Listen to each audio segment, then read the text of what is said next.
Hey everyone, it's Kelly. Today I'm going to teach you how to make a peanut butter and chocolate brownie. I made this when I first moved to Austin, and now that most everyone knows I'll be leaving here in a few weeks, I thought it was fitting to make this video before I leave. So without any further delay, I'll move you in closer and we'll get started.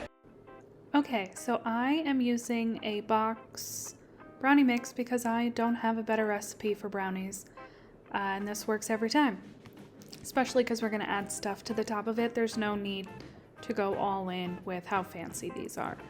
So I'm just following the package instructions, and we're going to bake this in a greased 9x13.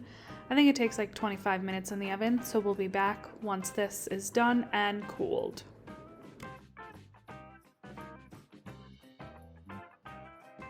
So while the brownies are baking, we're gonna make both the peanut butter frosting and the chocolate ganache that go on top. So in this bowl, I have a half cup of softened unsalted butter and a half cup of creamy peanut butter.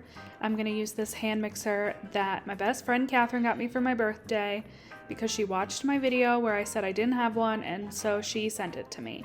So shout out Catherine for this.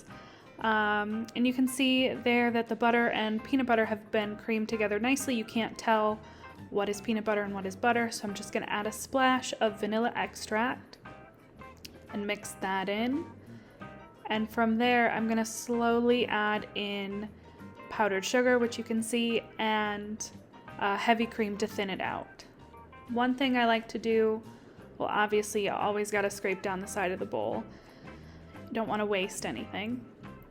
But one thing I like to do with powdered sugar is, instead of putting the beaters on right away, I'm just going to take it and mix it up a little bit to prevent a powdered sugar cloud dust. And now that that is mixed, we're going to put the beater on and cream it all together.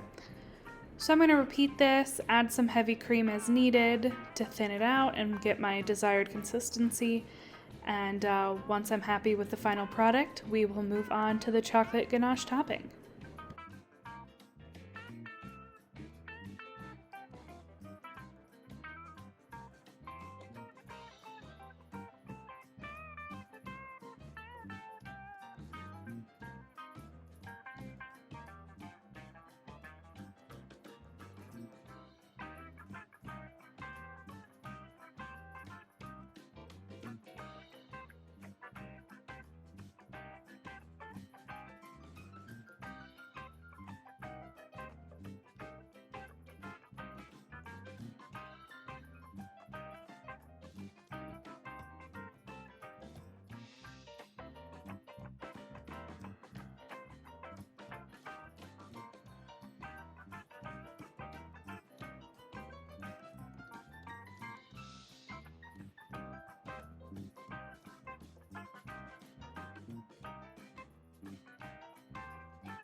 Okay, for the chocolate ganache, I am using 2 dark chocolate bars that I have just broken up.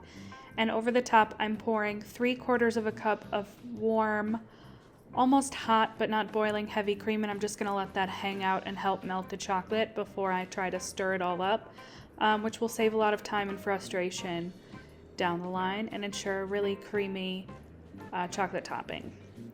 But the chocolate I'm using is just 2 Ghirardelli 60% cacao bars, mainly because this is what I have in my kitchen, but you can use whatever chocolate you like. There are no rules here.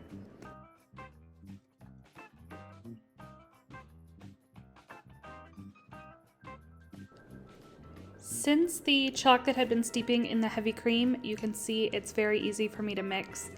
I'm just using a fork. Wow, guess who found her bounce light, which is really white foam board, but it helps. And I don't know why I didn't find it until just now, but here we go. We're mixing this chocolate and cream up until it is a homogeneous mixture. Similar to the peanut butter and butter, we don't want to know what is chocolate and what is cream. We want it all to be the same. And this will have the consistency of maybe like mayo is what we're going for. We don't want it too thin. It will set up more once it cools off, but we're gonna put it over the top of the peanut butter. So we want it spreadable, but not loosey-goosey thin. And that is what it looks like. And let's assemble our brownies.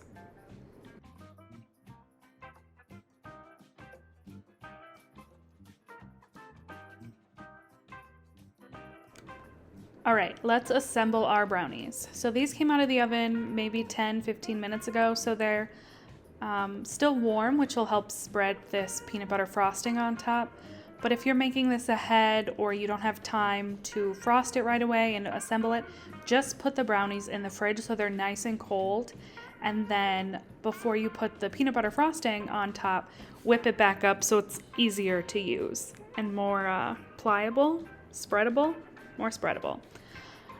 So I'm just going to take this offset spatula and smooth it out. It doesn't have to look beautiful, it just should be a smooth-ish layer because when we cut these into brownies and bars, you will see the brownie layer, the peanut butter layer, and then the chocolate ganache layer.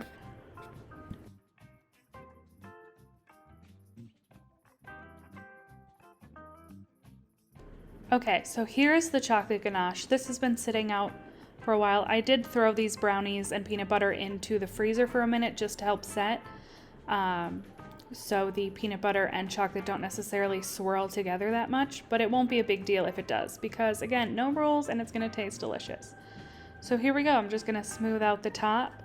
And before I serve this, I will put this in the fridge to cool so they cut cleanly.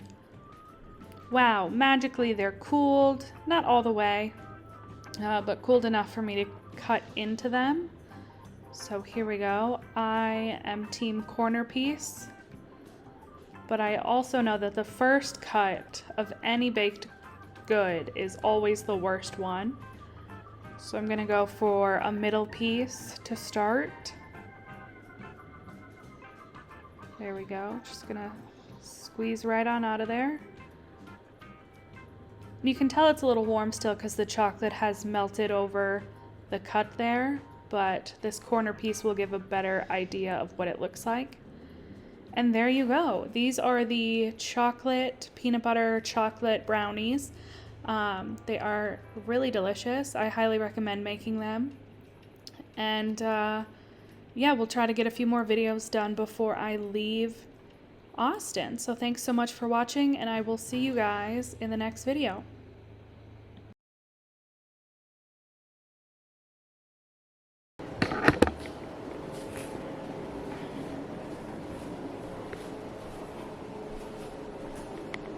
What are you doing, bud?